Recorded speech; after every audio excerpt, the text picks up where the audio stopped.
Hello all, welcome to SMS channel. నేను ఇక్కడ vegetable dum biryani ఎలా చేసుకోవాలో చూపిస్తున్నానండి. ముందుగా మనం ఈ విధంగా అన్నీ రెడీ చేసి పెట్టుకోవాలి. ఇక్కడ నేను స్టవ్ ఆన్ చేసుకొని ఒక కళాయి పెట్టుకొని ఆయిల్ యాడ్ చేసుకుంటున్నాను. ఆయిల్ హీట్ అయిన తర్వాత 1 టేబుల్ స్పూన్ అల్లం వెల్లుల్లి పేస్ట్ యాడ్ చేసుకోవాలండి.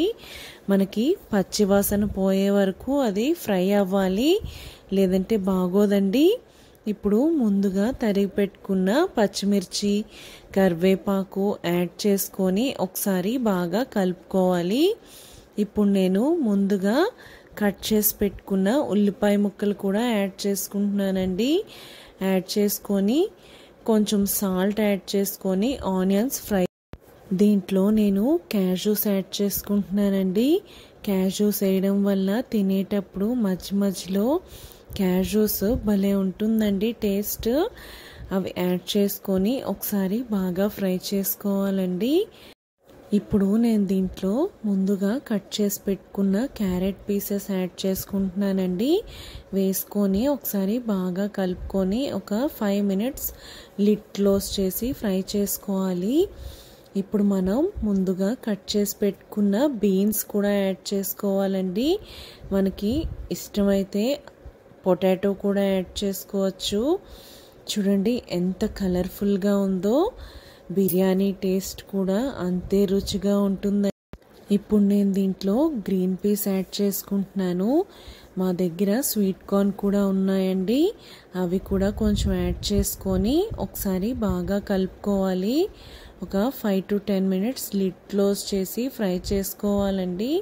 నేను దీంట్లో టొమాటో కూడా వేసుకున్నాను. నేను ఇక్కడ ఆల్రెడీ మీల్ మేకర్ని హాట్ వాటర్లో వేసి తీసుకున్నానండి. అవి నేను యాడ్ చేసుకుంటున్నాను. చూడండి, ఈ విధంగా మనం యాడ్ చేసుకొని ఒకసారి బాగా కలుపుకోవాలండి. మనం ఆల్రెడీ బాస్మతి రైస్ని ఈ విధంగా నానబెట్టుకున్నానండి. ఒక బౌల్లో వాటర్ యాడ్ చేసుకొని బాస్మతి రైస్ కూడా వేసుకున్నాను. అది ఇప్పుడు మనం వెజిటబుల్స్ హాఫ్ బాయిల్ అయిన తర్వాత మనం ఆ బాస్మతి రైస్ బాయిల్ చేసుకోవాలండి, ముందే చేసుకోకూడదు. ఇప్పుడు నేను దీంట్లో 1 కప్ కర్డ్ యాడ్ చేసుకున్నానండి గ్రేవీ కన్సిస్టెన్సీ కోసం. మనకి ఇక్కడ రైస్ కూడా బాయిల్ అవ్వడం స్టార్ట్ అయిందండి. మరీ మెత్తగా బాయిల్ చేసేసుకోవద్దు రైస్ని. చూడండి, ఇక్కడ మనకు ఆల్మోస్ట్ గ్రేవీ రెడీ అయిపోయింది. ఇక్కడ నేను కొంచెం కొత్తిమీర, పుదీనా కూడా యాడ్ చేసుకుంటున్నానండి. కొత్తిమీర యాడ్ చేయడం వల్ల మనకి బిర్యానీ టేస్ట్ అయితే చాలా బాగుంటుందండి. అసలు ఇక్కడ నేను రైస్ వడకట్టేసుకున్నానండి.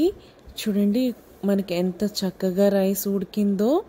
మనం ఈ విధంగా మనం రైస్ని దాని మీద యాడ్ చేసేసుకోవాలండి. మనకి గ్రేవీ వాటర్ అనేది ఉండకూడదు, ఉంటే బాగోదండి, దమ్లాగా తయారవ్వదు. చూడండి, నేను ఇక్కడ వేరే కళాయిలో ఆనియన్స్ రోస్ట్ చేసుకుంటున్నాను. చూడండి, మనకి ఎంత బాగుందో, విడివిడిగా ఎంత చక్కగా వచ్చిందో. ఇక్కడ మనకి ఆనియన్స్ కూడా ఫ్రై అయిపోయాయండి. ఈ విధంగా నేను బిర్యానీ మీద యాడ్ చేసేసుకుంటున్నాను. చూడండి, ఎంత చక్కగా రైస్ అనేది కుక్ అయిపోయిందో. మనం ఒక 5 to 10 మినిట్స్ లిడ్ క్లోజ్ చేసి ఉడికించుకోవాలండి. చూడండి, ఎంత చక్కగా వచ్చిందో. మనం హోటల్లోనే కాదండి, ఇంట్లో కూడా మనం దమ్ బిర్యానీ ట్రై చేయొచ్చు. నేను ఇక్కడ సర్వింగ్ బౌల్లోకి తీసేసుకుంటున్నానండి. సేమ్ మనకి హోటల్లో ఎలా ఉంటుందో అలాగే టేస్ట్ వస్తుందండి. మా ఇంట్లో అందరికీ చాలా నచ్చిందండి బిర్యానీ. మీరు కూడా ఈ రెసిపీని ట్రై చేసి ఎలా వచ్చిందో నాకు కామెంట్ సెక్షన్లో చెప్పండి. Thank you for watching.